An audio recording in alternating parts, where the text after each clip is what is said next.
This is 1.2, a pre-req skill for Algebra 2, equations of lines. It's not really a chapter in a book if we had one, but it's stuff that needs to be talked about. So we've got a line. It passes the points negative 1, 5, and 4, 7. We're supposed to use point slope form. Y minus y1 equals m times x minus x1 to write an equation of this line in slope intercept form, which is y equals mx plus b, and standard form, which is ax plus by equals c, where a is a positive integer.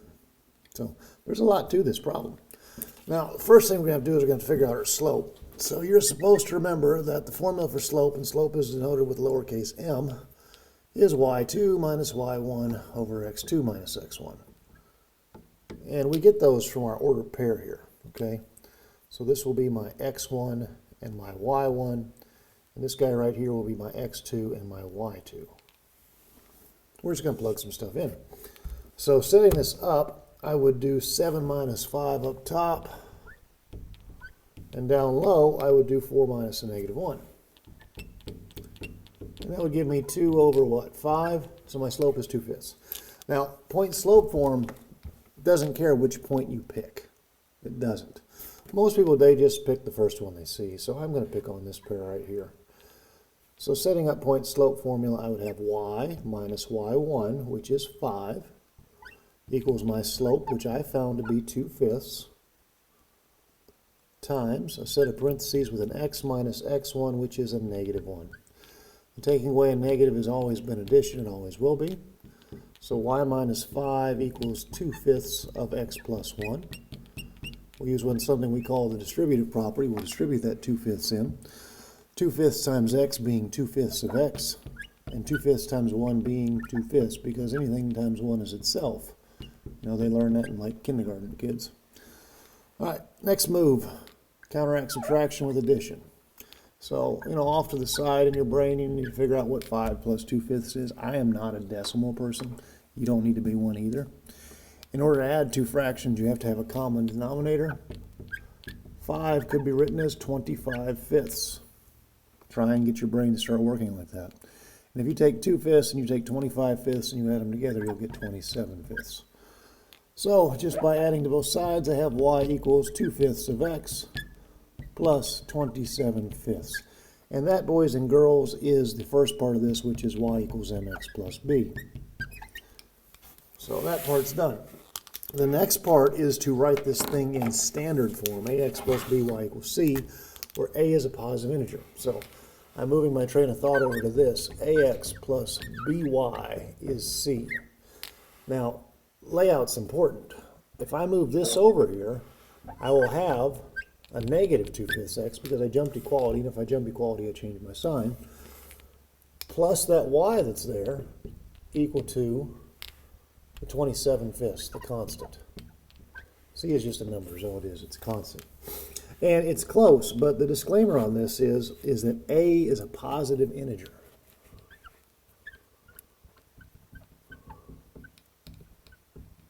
Now, negative 2/5 is neither positive nor is an integer.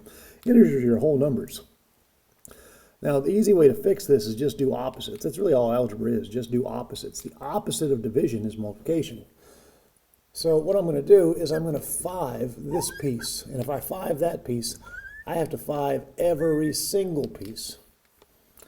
Now, 5 times a negative 2/5, the 5s would cancel. So I'm now sitting at negative 2x plus 5 times y is 5y equal to, think about this, old school 5th grade math, 5 times 27/5, the 5s cancel, 27. And you're close, okay? The only deal is that the thing in front of x is supposed to be positive. So what we'll do is we'll just divide everything by negative 1, because a negative over a negative is a positive. That'll give me 2x minus 5y is negative 27. And that is your standard STD form of a line. All right, now I'm only going to do about half of these, all right? So I'm going to skip 2. I'm going to jump down to 3. The lines x equals 6, y equals 3, and y equals 1/2 x minus 1 form a geometric shape. Spoiler alert, I'm pretty sure it's a triangle. Graph the lines, and then find the area of this figure. So if you're in my class, you know, the worksheet you got has a grid. but I can't put those grids up on this glass display. That's why they're not here. So I'm going to have to do a pretty nice, decent grid here.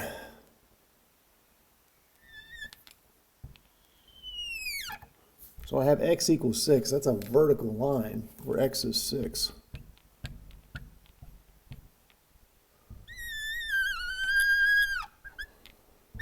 There's my equation for x equals 6, or there's my line, my graph.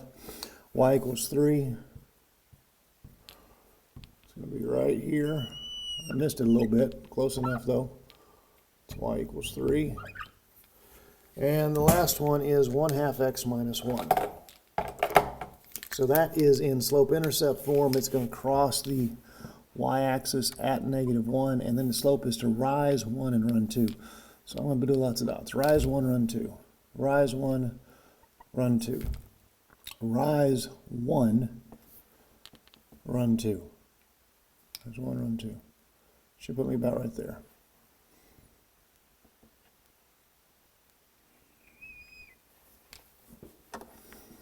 Now, it talks about what they make, okay? They make, when they intersect, this little triangle right here. And it is a very little triangle. And because I already know the slope, rise 1, run 2, I can actually go over another 2 units, and that's where those two things would intersect there. They're going to intersect at 8, 3. Okay. The vertical line and that last line, they look like they intersect at 6, 2. And then the vertical and horizontal line, they intersect at 6, 3.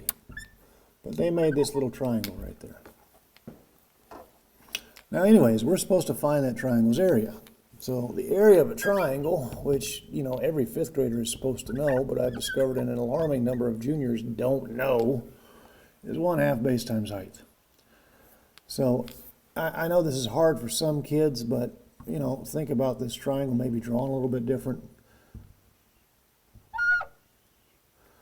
We're going from 6 to 8 on the x-axis. We have a base length of 2. We're going from 2 to 3 on the y-axis. We have a height of 1. So the area is 1/2 a base of 2 times a height of 1. And half of 2 is 1, and 1 times 1 is 1. So 1 square unit is my area. Not a hard problem. Really not. All right. Moving on. Like I said, I only knew about half of them. Next thing I'm going to do is 5. Now, you know, kids will watch my videos and they won't do the things that I don't do. That's just being lazy. Like, I'm doing half your homework for you. You can try the other half, kids. You can. You just need to figure that out, that you're going to have to try something some point in time. A line, this is number 5, the next one I'm doing. A line passes through -2, 5 and is parallel to x equals 3. What is the equation of this line? A picture is worth 1,000 words, okay? And you should know how to graph x equals 3. Looks like that. Okay. That's the given one. Some of these problems are really easy. Like, this is not a point slope formula. It's not a, here's a formula. It's a visualize and attack kind of problem.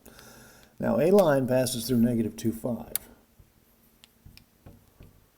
I noticed the other day that a lot of y'all struggle with the plotting points, but there's a line that passes through that thing, and it's parallel to that thing, which means that it has to look like this. Now, what's the equation of that line? Well, that's x equals -2. Vertical lines are always written in the form x equals. 5 is really simple. Let's see, 7. A line passes through 2, 3 and is perpendicular to y equals -6.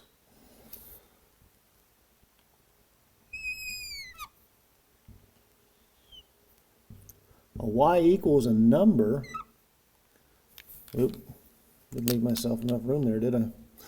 It's going to be a horizontal line.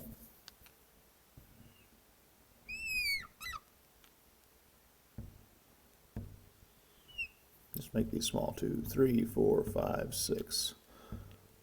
There is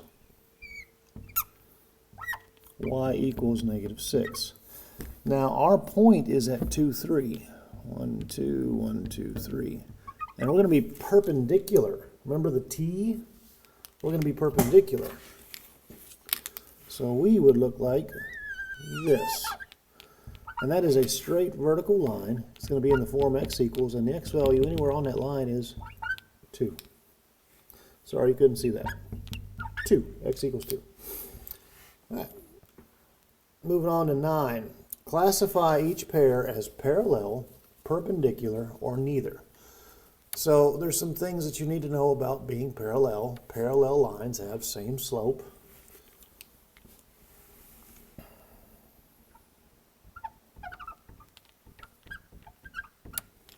Perpendicular have what we call opposite reciprocal slopes.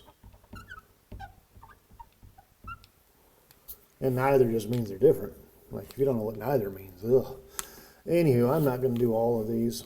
I'm just going to do one of them and see how it goes. I'm going to glance at it real quick.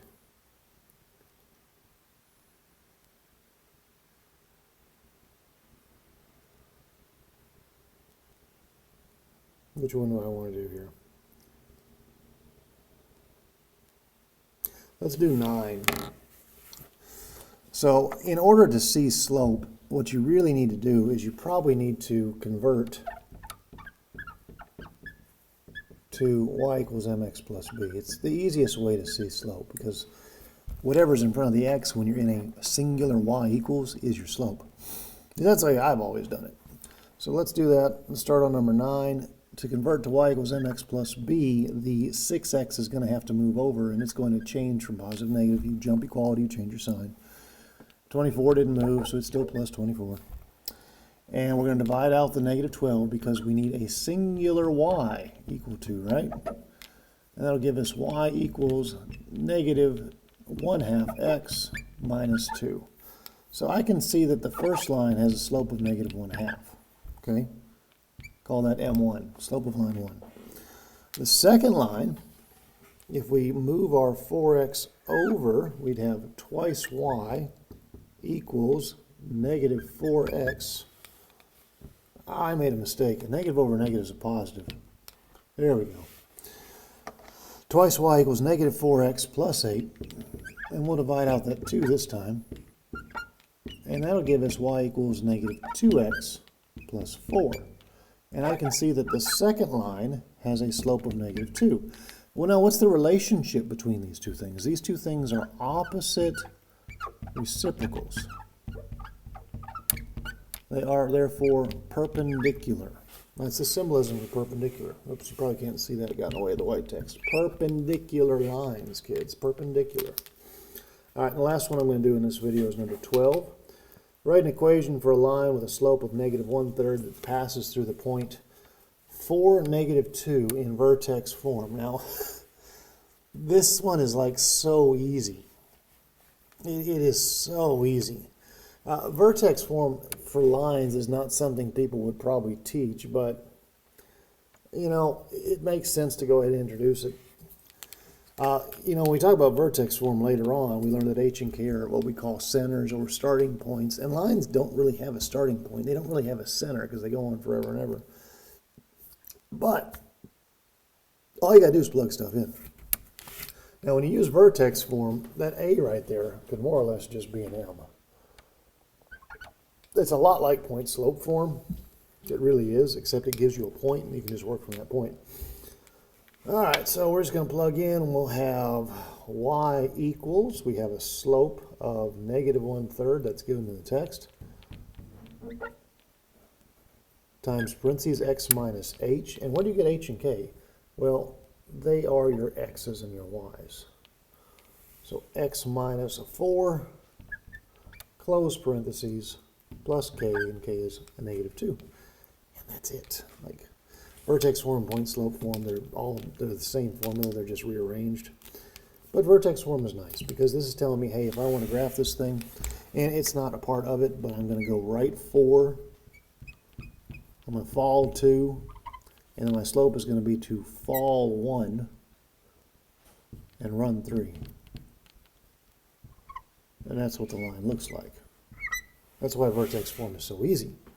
And it's a big deal in quadratics and absolute value, in all of the other functions. Vertex form is kind of where it's at. Anywho, there's half your homework. You're welcome.